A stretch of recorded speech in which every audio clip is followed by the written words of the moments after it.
Y'all, this is Thomas Howie, and this allegedly happened at the Olive Garden on Van Dyke in Warren, Michigan, outside of Detroit, okay? Now, I'm a little bit suspect, y'all. I'm sorry I am. Trigger warning for what you're about to see. But he had a bowl of minestrone soup, took a spoonful, and felt something like a needle. Okay, this is a big behind rat foot. Look how big that rat foot is. So I know, of course, it doesn't look clean like that, but imagine it in some soup, it will still be huge. So if it happened to him, I'm so sorry, but I'm just a little bit suspect on this. Now, Olive Garden said, hell to the no, it didn't happen and we're not paying for it. This happened in March. So now he finally filed suit this past Friday, which is why we're hearing about it. So give me your thoughts in the comments. What do you think? If it did happen, I'm glad that he has advocated for himself because that's just totally disgusting. But that's just a big foot. I don't understand how you took a missed bite that. and I just felt something stab the inside of my cheek. Felt like a needle. It was supposed to be a fun night with friends at his favorite restaurant, Olive Garden. But it turned into a nightmare when Thomas Howie started eating his minestrone soup. I lunged and choked myself almost. So when I hacked it up, realized into the napkin it was a rat's foot, a quite graphic photograph of it. Part of the lawsuit Howie's attorney filed against Olive Garden on Friday. Well, how did it get there? How did it happen that a claw of a rat was served in food and lacerated the inside of Mr. Howie's cheek? We think that the claw just kind of hooked in.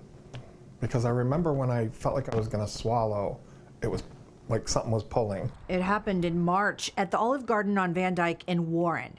Howie's attorney has been trying to settle out of court with the restaurant chain, but he says their attorneys have not been responsive. We were also very disappointed, I would say, severely disappointed by what I perceived to be a very cavalier attitude. One staff member in particular. His comment was quite rude. It was, we don't serve meat in our minestrone. So I was kind of shocked, thinking that why would you even say something like that? Howie says the whole ordeal was mortifying. I couldn't sit still. I couldn't believe this was happening to me. It was devastating. Months later, he says it's still affecting him emotionally. The thought of even going to a restaurant right now is just revolting. Back live here, I spoke with a manager here at the Olive Garden on Van Dyke. She said they cannot comment on pending litigation. Gave me 2 telephone numbers for a media communications person, a corporate communications person with Olive Garden. I left 2 messages. I did not hear back from her. Reporting live in Warren, Camille Amiri on The Edge.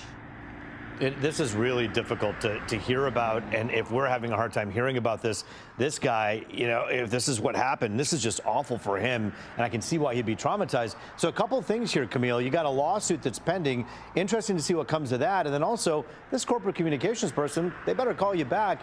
People are owed an explanation when something like this is alleged to have happened. Well, exactly. And, the person I spoke with here at the Olive Garden, she was very nice. I told her, look, we're going to be doing this story. I want to let you know. And she was very nice and accommodating. She actually had to hang up the phone and get the phone numbers. And then she called me back on my cell phone immediately and gave me those telephone numbers for the corporate person. So obviously we have to stay on that to find out what they're going to say. Meanwhile, this is just a traumatic incident altogether for Thomas Howie. And like you heard him say, he has not been back to a restaurant since. So we'll